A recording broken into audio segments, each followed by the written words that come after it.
The Mazda 3 just made EVs obsolete. Its gorgeous styling, low price, high practicality, unbelievable interior quality, and, above all else, its extremely frugal nature all allow it to be a perfect compromise between our heart and mind when it comes down to purchasing a vehicle. And the upcoming model will be no different and will amplify all of the distinct qualities that the Mazda 3 is known for. So let's not waste any more time and take a deeper dive at how the all-new 2025 Mazda 3 blows away the competition. The Mazda 3 hatchback is gorgeous. We absolutely love how the hatchback looks. And yes, we know this might be a controversial opinion, but we think that the Mazda 3 hatch is by far the best looking hatchback in the segment. We just adore how the rear end has that very elegant, yet very prominent sloping roofline, and can't help but see the Alfa Romeo Brera's rear quarter with the Mazda 3. And the Brera is, in our humble opinion, the most beautiful vehicle of all times. Gosh, it's so sad we didn't get it in the US. This rear end design makes the vehicle look both bigger and sleeker than the sedan. Not that we're bashing the sedan, it too is pretty good looking. However, it was, in our opinion, a bit too blandish for a Mazda. It just didn't fully have that panache that we've grown accustomed to. Plus, we really think that small sedans have been made obsolete by both crossovers and hatchbacks. You're really not getting anything special for the money. One of the most frugal non-hybrid vehicles. It's quite unbelievable to see a compact car with a larger displacement engine. And it's even less believable to see that engine run laps around smaller ones in terms of fuel economy. Believe it or not, the 2.5-liter engine, which produces 191 HP and when mated with an automatic gearbox, can do a whopping 37 mpg on the highway. And to make things even more interesting, a lot of people and critics have noted that it can do up to 41 mpg, which is unbelievable. It is literally neck to neck with the Honda Civic and the Toyota Corolla, both of which have a drastically less powerful engine and come with a dreary CVT gearbox instead of a proper automatic. The city MPG isn't as good as those two though, which is to be expected and is the result of lacking a CVT. Still, it'll return up to 28 mpg around town officially, and once again, many have said that the real-world MPG is quite higher than that.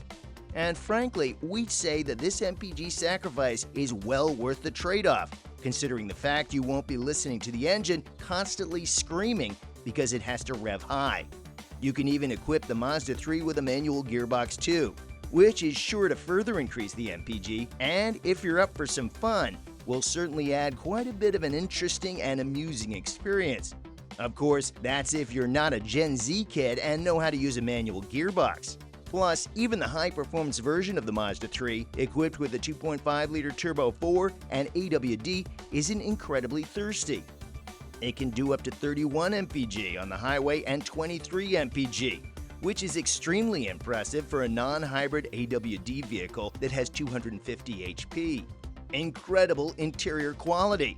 You can love or hate how the Mazda 3 looks on the outside, but you can't bash its interior. This is by far the best interior in the entire segment. You just can't beat it. First of all, in terms of design, we'd argue that this is both the most aesthetically pleasing as well as the most ergonomic interior in the segment, and amongst the best ones in the business. First of all, we adore how the interior wraps around the driver, with those two bespoke vents on the driver's side that make the cockpit feel much more dynamic and interesting. Also, that layered dashboard effect, which has been achieved with plastic stacked one atop the other, just make the interior feel so relaxing. It literally looks like a bed with 3 warm blankets. This is also helped by the fact that you can get the central part of the dash in color. The quality also puts all of the Mazda 3's competitors to shame. Even lower-end models come equipped with a plush, soft-touch dashboard and door trims, which is extremely uncommon for this segment, even at higher trim levels.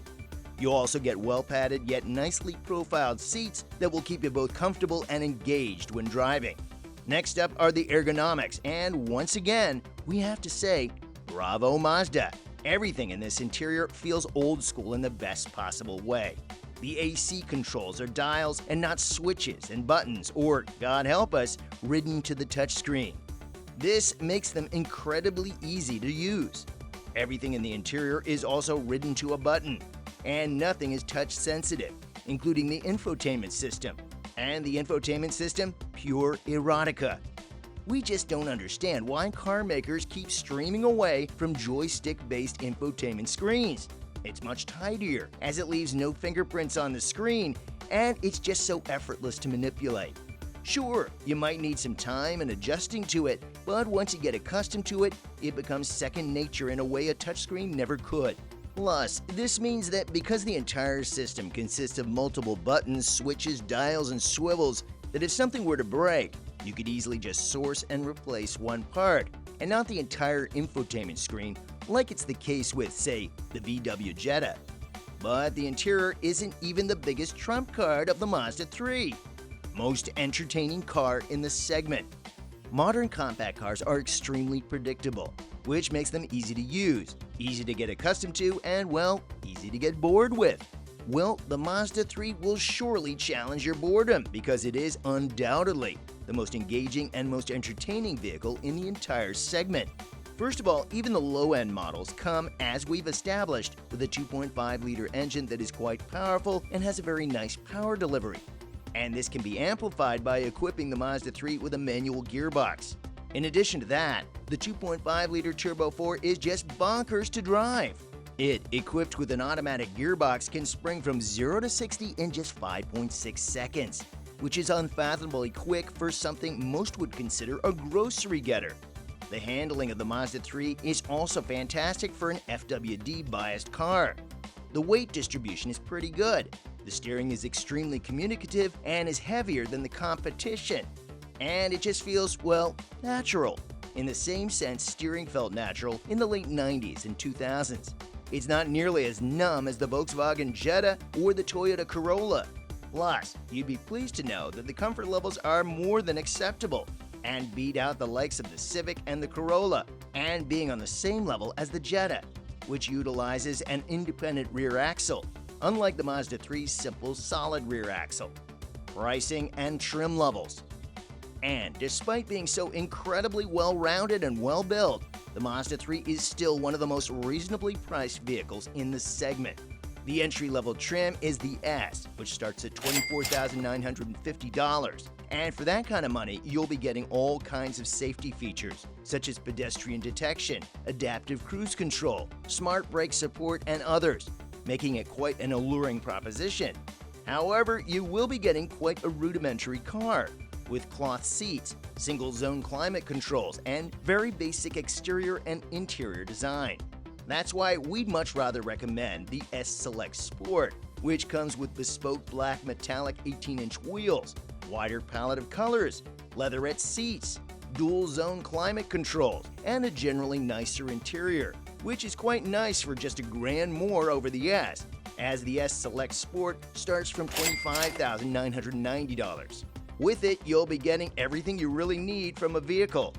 The S Preferred is probably the best overall because you'll be getting an 8-way power driver's seat with 2-position memory, heated front seats, and power sliding glass moonroof, and chrome details and other more premium features. However, you will have to shell out at least $27,690, which is quite a lot. The S Carbon Edition is an even cooler proposition, coming with red leather trimmed seats, AWD as standard, even more bespoke interior with a faux leather dashboard, a lot of aluminum, and so on. However, this will set you back $30,560, which is way too much. And frankly, AWD just isn't worth it, as the naturally aspirated engine doesn't really need AWD. The 2.5S Premium comes with a manual as standard. You get a premium 12-speaker audio system made by Bose, but once again, you'll have to cash out $30,650, which is, once again, way too much.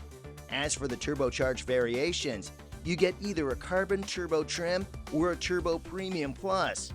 The former comes with AWD, bespoke leatherette seats, and an exclusive zircon sand metallic paint.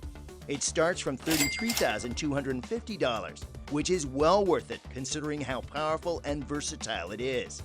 The Turbo Premium Plus comes with a rear spoiler, 360-degree view monitor, front and rear parking sensors, a leather-trimmed dashboard, bespoke colors and wheels, and many other details. However, it costs $37,000, which is just too much in our opinion.